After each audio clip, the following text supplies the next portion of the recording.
They are a very lean, mean fighter. They know what they're doing. They're very historic. They're very fundamental fighters. I couldn't imagine being there when all this was happening. It was so disheartening to watch. When gunmen prowl the streets and your heart is pounding as you hide inside your home, your mind goes to every little thing I can imagine that could get you killed. A smartphone, a personal computer, a single song that you sang so proudly yesterday could bring you nothing and your family devastation today. Well, this is the reality for millions of Afghan citizens. Imagine you're faced with this impossible choice. What do you do with your digital world? Everything from your passport, your text, your financial accounts, your laptops, your tablets, your social media accounts, everything. Do you just erase it all? Get rid of it for your very own safety? Now that the Taliban has taken over, millions of people are racing to just get rid of every last trace of their online lives. Every photo is a link to the past, and the Taliban are cruel. They're unforgiving. They are just horrible. Here in the United States, we would never really think or even consider that our government would kill us because of the contents of our phone. But the Afghans are plunging into a nightmare. After knowing and embracing all the wonders of modern technology, they don't have any more digital worlds. It's just gone. Imagine if you had to go back. So many Afghans are finding clever solutions amidst all the chaos. They're backing up their data to the cloud. They're destroying all the evidence. But even that is not 100% safe since third parties, they can break into your cloud accounts. So they're scouring the internet, looking through their hard drives, tearing through filing cabinets, anything that could attract the Taliban's attention. They have to stop a potential murderer from knocking on their door. Watching all this news and hearing all the news on the radio got me thinking about my friend Ricoh Danielson. You see, Ricoh's a U.S. Army combat veteran who served in Iraq and Afghanistan. We've had these amazing conversations in the past. He's now a cybersecurity researcher who focuses on digital forensics and incident response. But in the past, he fought back against terrorist groups both on the ground and digitally in Iraq and in Afghanistan, where all this is happening. If you listen to one of our previous podcasts, it was about a woman who was getting stalked day and night. She couldn't figure out who the guy was. Well, that's when I called Ricoh, because I knew he could figure it out, and he has. Ricoh is a total genius. And in this episode of Kim Komando Explains, Ricoh's going to give us the full scoop on tech's role in the Afghan takeover and how it's putting people's lives at risk. Not just the Afghanis, but people here in the United States. You're going to hear about something called HIDE. H-I-I-D-E. Ricoh knows all about it. I read about it. I thought, oh my gosh, I couldn't imagine these HIDE devices getting into the wrong hands. And whose hands are the wrong hands? Now, before we get this podcast started, I have a huge, huge favor. I want you to be sure that you rate, review, follow, and subscribe to Kim Komando Explains, because this way, whenever we release new podcasts, you get them even when you're sleeping. Yes! We have all this coming up, so stay right where you are here with Kim Komando Explains.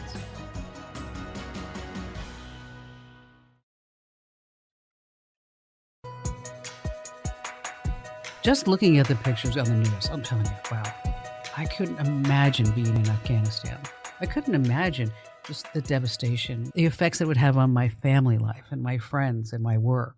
And when I did see the images, I thought to some previous conversations I had with Ricoh Danielson, because he was there. He knows what it's like. So when I read about these HIDE devices, I just knew that Ricoh would have the scoop.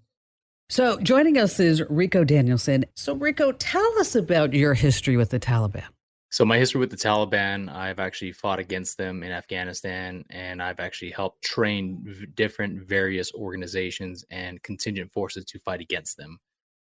They are a very lean, mean fighter.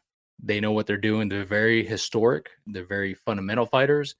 But as we see, they have been yet to be defeated, all the way from the Spartans, all the way to the Russians, to the Indians, to now us. We have not defeated them. And they are some really, really good fighters, and it's very disheartening to see what's going on right now. Oh, it is. I mean, I saw the image of the girls on their way to school and the Taliban all around them. I thought, gosh, if I had a 12-year-old girl, I wouldn't let her leave the house. Yeah, that's some solid advice right there. Just wouldn't be possible. So I was reading about these things called HIDE, Handheld Interagency Identity Detection Equipment. Mm-hmm. What are they? So actually, this is a very old technology, believe it or not. We actually use this in Iraq when we first invaded the country. We needed to identify who's who and what's what. If we look at the old technology, it's called BISA, BISA, biometric information something analyst.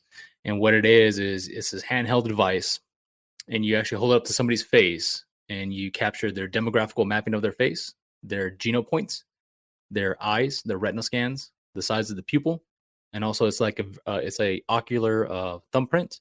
And then from there, this device also captures a thumbprint and also your fingerprints. So essentially, you have somebody's identity right then and there within 26 minutes, if you will.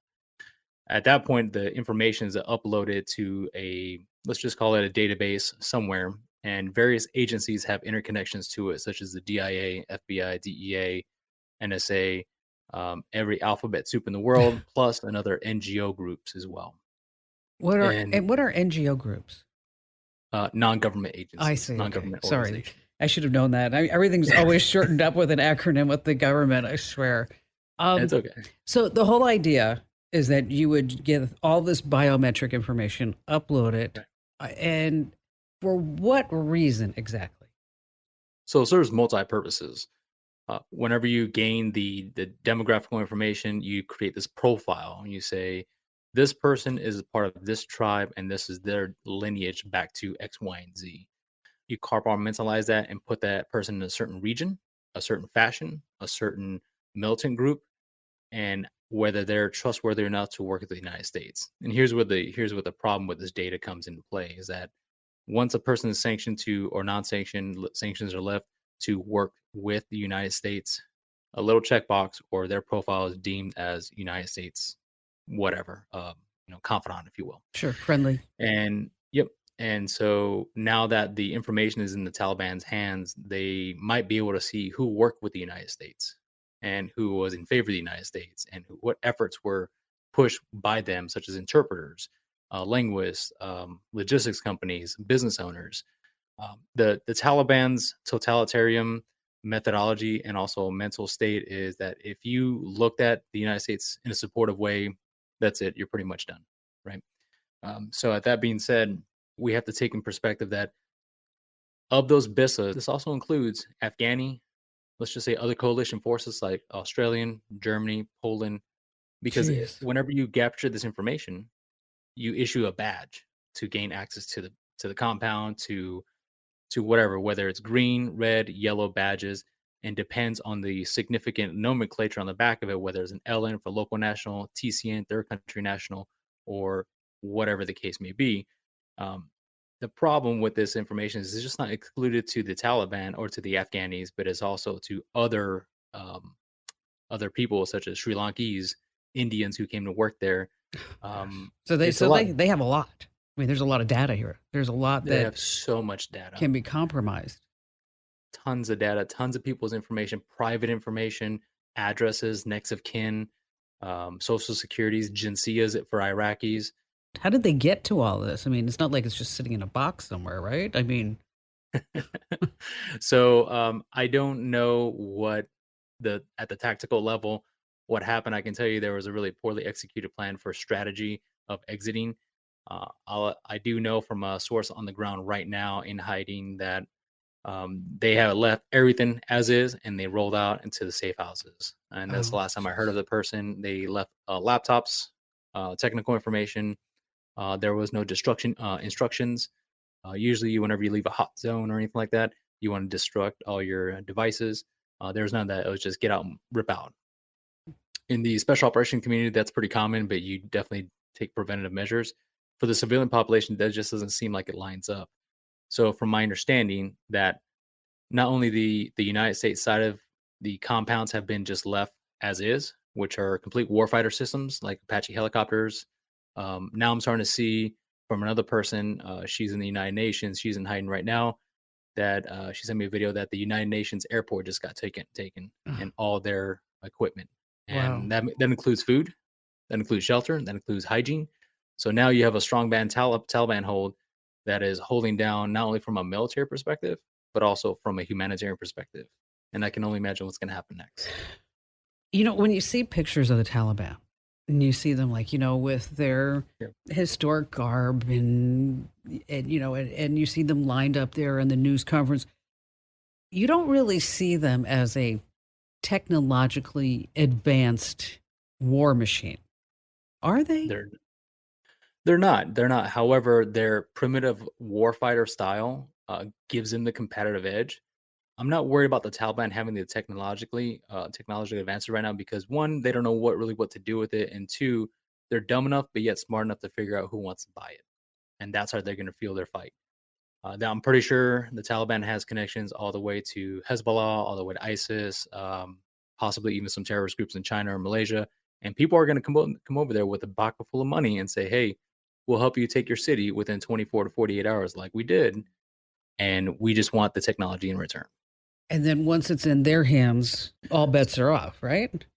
Sometimes I believe that what's going to happen is whoever acquired the technology, the warfighter systems and stuff like that, they're going to probably want to reverse engineer a lot of what was on it. Like, give you an example, there's a thing called the FLIR 360 camera that goes on the bottom of a helicopter, and it could pick you up a mile away. It can identify whether you're male, female, how tall you are, how much your blood is flowing through your body, just based on thermal imaging.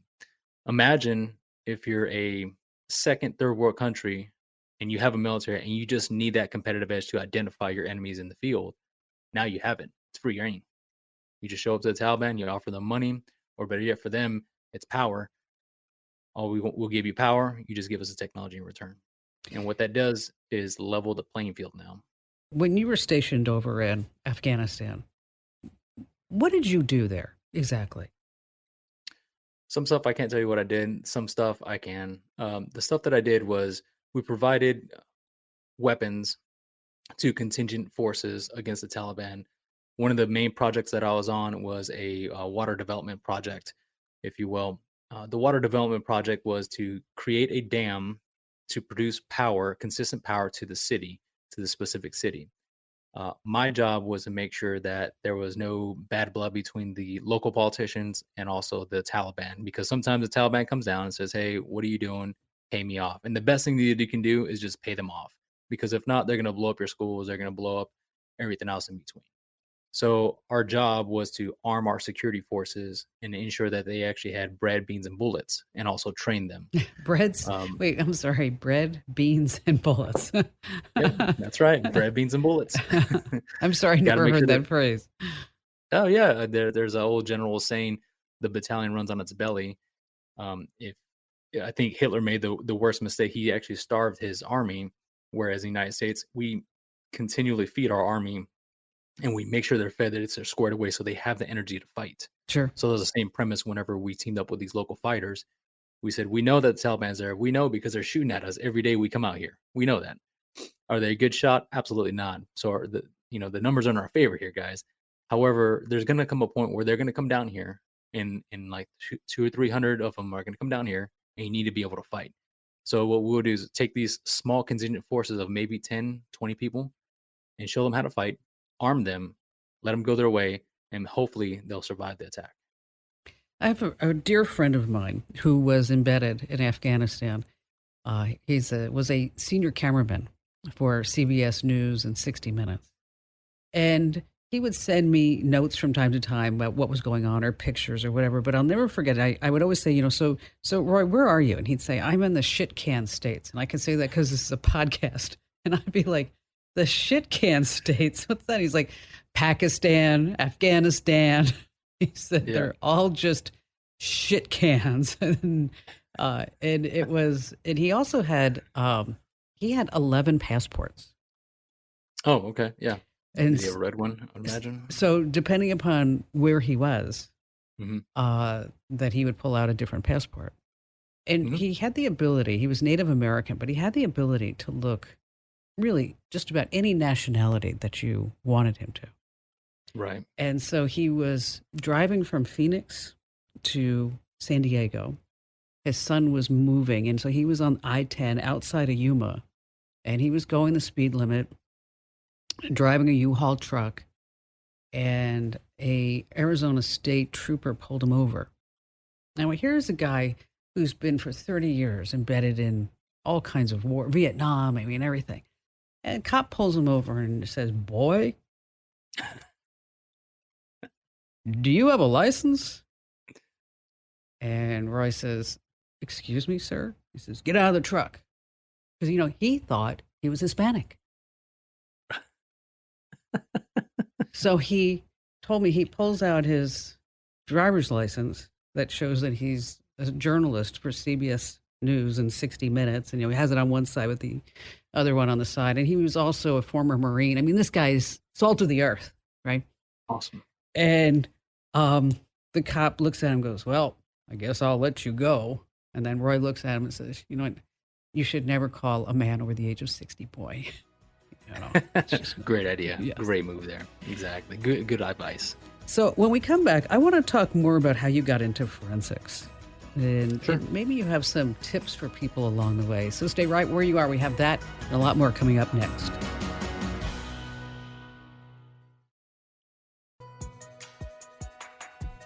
So, Rico, tell me, how did you get into forensics?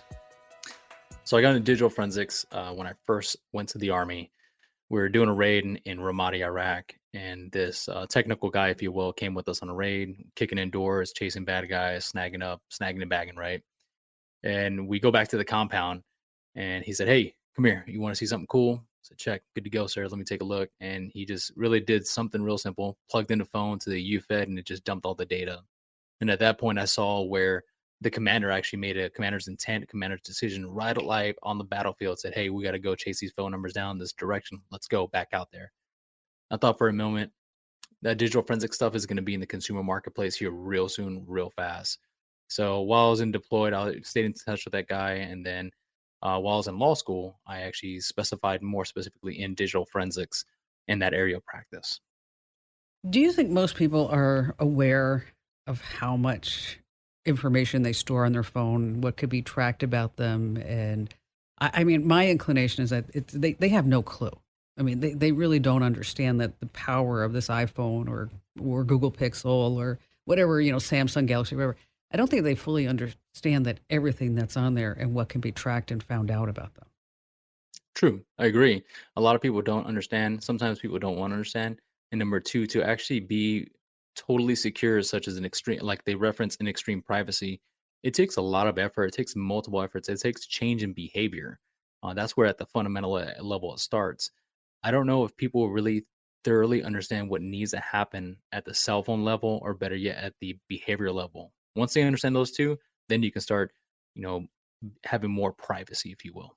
So are you talking about things like using like Signal as an app or Sure. encrypting and VPNs and all that other good stuff? Absolutely. I mean, you look at it from a multi-layer. Look at it from an Oreo, right? You have the top layer. What are you gonna do from the top layer? Use your VPN. Cool. From the middle layer of the Oreo, what are you doing for your antivirus? What are you doing for non-traceability? Do you have a three-pass wipe? Is this thing auto dumping? And then the last layer is it's a matter of your last level of protection. What are you doing for that? How are you architecting that? And a lot of people don't know how to do it or don't want to know how to do But it kind of makes your job easier, doesn't it? it. Sometimes, every once in a while, I call it chasing my own. I've chased a digital forensics criminal for a long time and recently captured him.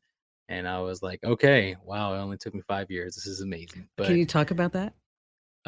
yeah. Basically, it was a fraudster running around doing their mortgage ring, and this person used a multi-layer, like it's called zombieing. They would zombie the computer, make sure it's able to communicate, carry out the nefarious activity, and then completely wipe it. But however, they knew the exact same pathway and the methodology to use it. And it was actually a couple different things. Technology and the spoofing and the forensic aspect was a small aspect of it. It was actually leveraging a vulnerability in the mortgage industry. Oh, wow. And this person was able to walk away. I want to say roughly about 3.5 mil. Jeez. And it Yeah. took you 5 years? It took me 5 years. It was just little by little, and it took me 5 years because this person wouldn't do big hits. It was very small, very subtle. 1,000 here, 2,000 there, 100 grand here, and then scale it back down. Once you find the circadian rhythm of a criminal's activity, at that point you can profile them and say, okay, this is what the person looks like. This is the tools they use. Like this is their threat landscape. This is the living off the land, if you will, how they approach things. And then you can say, okay, I'm going to try to predict they're going to do it right about now, and then boom, That's interesting. So you know when they're up, when they're actually they have a habit, right? It's a they do. Everybody has a habit, especially criminals. Criminals have a habit, big time. They're just a little bit better at disguising their habits. so I've been getting, it seems like, a lot of phone calls from people who are going through divorces, Okay. and where like one gal, like she was wondering like how her husband could have complete access to all the security cameras, and of course, did you have a Nest app? Did you change the password? Okay. Or Yeah. or this person's getting into the router. Are you seeing more instances of forensics in those type of situations? What you're asking is definitely, it's always been there. Now it's just more publicized, if you will. It's more known. A lot of people are now being subjugated because obviously we work from home now. We're a little bit more tight knit and we have more visibility. I believe that people might be looking at each other type deal in regards to you're my own worst enemy, if you will, and they're trying to look for a source of refuge. So they look for any reason to indicate, but it's always been there. What I'm starting to see is on the more higher side of healthcare, if you will. Also, smaller clinics getting hit for ransomware, and also different insider threats. A lot of CEOs are committing crimes on that side of the house. That's what I'm starting to see quite a bit. The residents, the domestic stuff has always been there. Now it's just being amplified. Okay, so the healthcare industry, we're talking about hospitals, clinics, sole practitioners with ransomware. Is that the new target? It's a new traverse target, if you will. Hospital beds in regards to 35 beds and below. Yeah, they don't have a lot of money to dump in security. They just know that the criminal, the attacker has done their reconnaissance on you. They know how much money you're making. They know who's the CEO. They know the CFO. Probably chances are they probably know your roadmap already, and they've recon you for about a year. And when these people get hit and these companies get hit, it's not surprising, to be honest with you. I see it all the time, and now it's just low hanging fruit because the margin ability on the healthcare is, I think, 1 to 3%. I'm sorry, what does that mean, 1 to 3%? The marginability of profits, so it's 1 to Oh, 3%. So let's just say you have a 100-bed hospital, you're doing, I don't know, $500 million a year. Your 1 to 3% of that is gonna be allocated for your IT and security budget. oh, The geez, that's nothing. Yeah, exactly. So the bigger thing is patient care. We wanna make sure the patient's alive, we wanna make sure they're good to go. So where we're gonna allocate our money, do we want the kidney pump or the cancer machine to work, or do we want it to be secure? So they go with the working thing. Okay, so I know you've been in these situations. So somebody calls you and says, "I've been hit with ransomware." Mm. Okay. And it's surprising to me that the criminals, that they would take a year really to hunt somebody down, but to know everything. And um, when a company does get hit with ransomware and they call you, what's your first thought? What's your first question for them? Sure. What have you done? What have you done to mitigate this risk? What have you done? What are you doing to mitigate this risk? And what are you thinking your next step is going to be? We could talk about your backup disaster recovery program. We could talk about your infrastructure. However, we need to take a step back. A business decision is going to be made here real soon with regards to whomever's been hit. So we need to take that concept forward a little bit more and say, before we make that business decision, whether it's to pay or whether it's to negotiate with a ransomware attacker, we need to know what the data points have been affected. How much is that going to cost you to remediate that and also Sure. do the care afterwards? And if it outweighs one or the other, if it's going to cost you $3 million after remediation effects versus paying out $200,000, that's a business decision you're going to have to make, or the person's going to have to make. So I see that quite a bit nowadays. Now you also negotiate with I'm so fascinated with what you do. I mean, it's just like I couldn't imagine like calling. Okay, so here's the deal. You want 3 million. We don't have 3 million, but we can do like 1.5 million. Right. And you need to go away. We need to have everything. Then they come back and they say, no, we want to have we want 5 million or whatever, or 10 million or whatever the number is.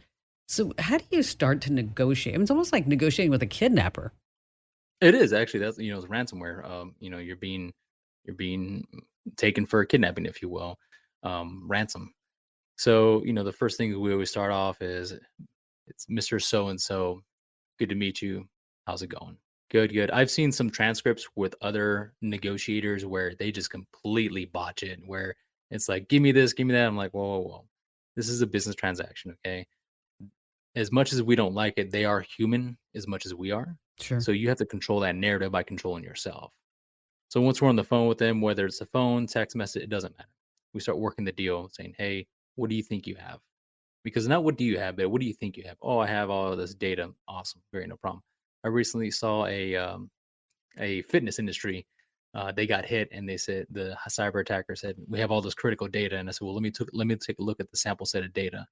And it's like, person's name, meal plan, meal plan, meal plan, chicken nuggets. And I go, okay. So I'm talking to the CIO, and I said, okay, so this, how much do they want? And they go, 1 Bitcoin. Yeah, tell them no, no, because by the time you provide credit monitoring to this person or whatever it is, um, you're gonna be so far in the debt that you might as well just go out of business. So that's kind of an example of it.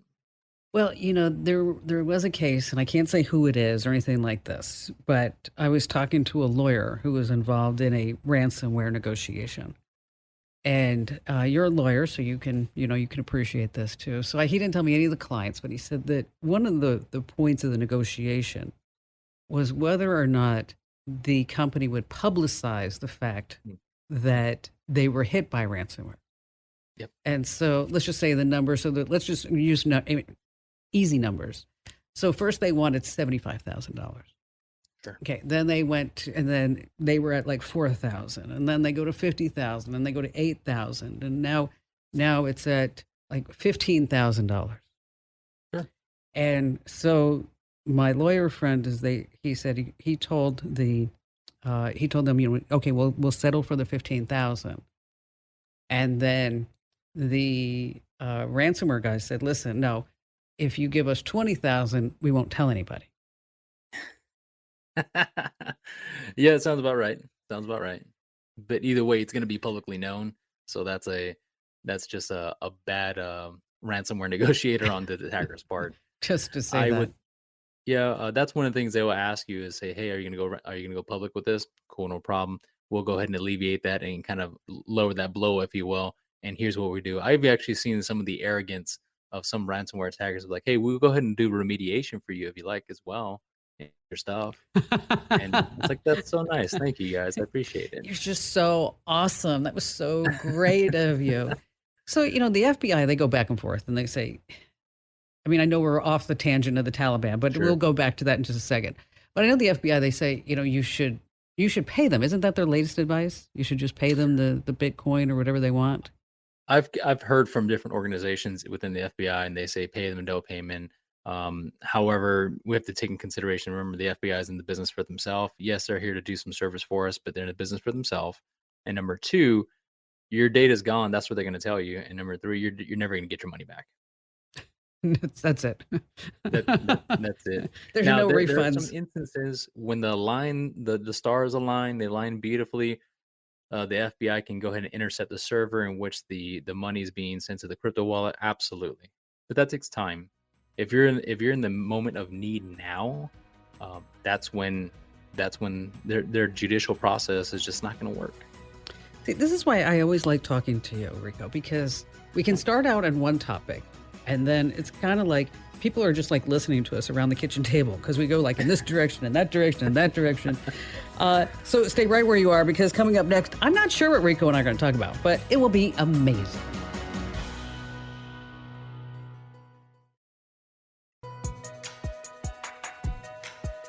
Okay, Rico, let's go back to the Taliban.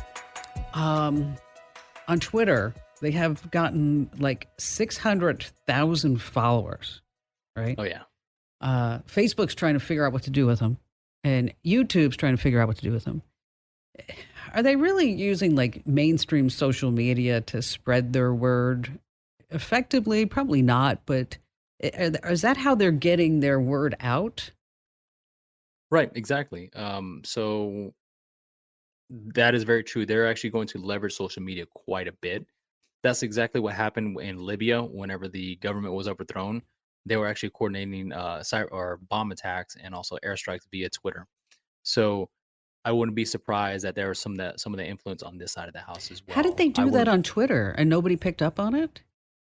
just drop a longitude, latitude, and there you go. That's it. Wow. And then it happens. Um, yeah, it happens. Remember, there's barely any regulation in regards to um, social media communication and stuff like that. There's the big brother, obviously, big tech who wants to come in and do whatever they want. But when it comes to cell phone, I mean, a country can go ahead and just blacklist the whole cell area and then completely wipe out technology, all right, or the communication technology. But they're going to send up their own WAN and LANs areas so they can communicate. So, and the best possible way to hide is to put on social media because it gets inundated with so much data, so Yeah, that's much true. data. Yeah, the data stream's just too much for you to really go through all that. Do they Absolutely. use like secret apps for communication between themselves? I've seen some secret apps being developed. There are very few of them. They sometimes people just go back to the generality of using Signal versus until that thing is worn down, or WhatsApp until they get made and they drop that and they get a new account and figure out that way. So there's different various ways. I've seen quite a bit of terrorist organizations have their own apps and have their own websites and have their own infrastructure. So, what do you think's going to happen now in Afghanistan? It's bad. It looks bad. So, yeah, what I think is going to happen is they're going to use the technology that they procured for bad, for evil. Let's look at it from a warfare perspective. They're going to take it back.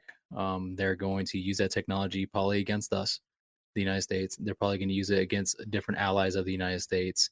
Um, the Taliban is very vindictive and long holding, and that's what they do. They hold grudges for 20, 25 years, and that's just based upon their ideology. I wouldn't be surprised if we start seeing attacks.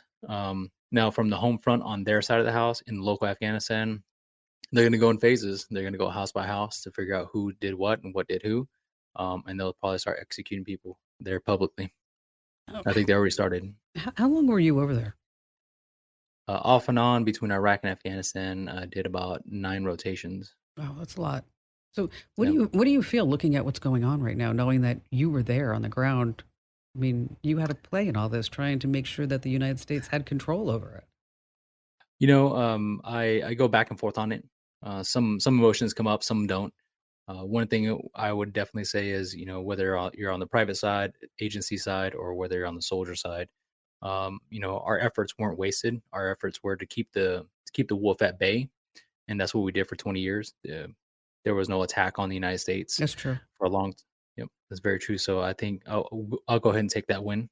Um, but I see now that we've basically let the wolves out of the den that we corralled them in. It's going to be very interesting. It's going to be very heartbreaking too. So, Rico, before we leave, Sure. tell everybody about you, what you do, and how they can contact you. Because didn't we? Okay, we did a podcast, and you got like a couple of really cool gigs, didn't you? Yeah. I've done awesome things in my life. I'm very blessed to have done cool things, as I've been told by a significant other of mine. She likes to call me Batman because I just do everything. So I was like, I wish I had Batman money, but nonetheless. You will. um, yeah, recently been hands deep into cyber negotiation. My forte is incident response, helping people and businesses get out of cyber incident response issues in the best practices that's the best interest for them. And that might also entail, patient data, banking information, retail. All it just runs it facet. Where it's all stemmed from was actually doing digital forensics from cell phones on computers for civil and criminal cases. Now I'm starting to get breaking into very, very rapidly the cyber ransomware negotiation part of it, where we sit down with the threat actor, we sit down with the CIO, the CISO, and say, hey, here's kind of what we're looking at, folks. What are we going to do? And we figure it out from there. And then, so how does somebody get a hold of you? They can always email me, rico.danielson@gmail.com. They can always do that. I still can't believe you give your email address now. Yep, absolutely. I Come will on, always do that. dude. I will always do that. All right. Go. Thanks for joining us. We'll see you soon. Rock and roll, of course. You got Anytime. it. Right on. Thanks. There's always a double-edged sword with tech. For all the good that it does, it can be also turned into a weapon. I remember when Rico said that although the Taliban isn't super technologically advanced, it doesn't matter. In a way, it kind of gives them an edge. They can focus on brutality and get their tech and sell the tech and get money from other nations. And keep in mind what he talked about with that Oreo cookie. I mean, what exactly are you using for a VPN? You should be using ExpressVPN. What about your antivirus software? Okay, Total AV. What about all your other levels of protection? We don't know how this is all going to end up. And it was never my intention to play politics. I wanted you just to be informed and to know exactly what was going on. So do me a favor, rate, review, like, and follow this podcast. And don't forget, you can always find me 24/7 on social media. Instagram.com/KimKomando. Get this. Facebook.com/KimKomando.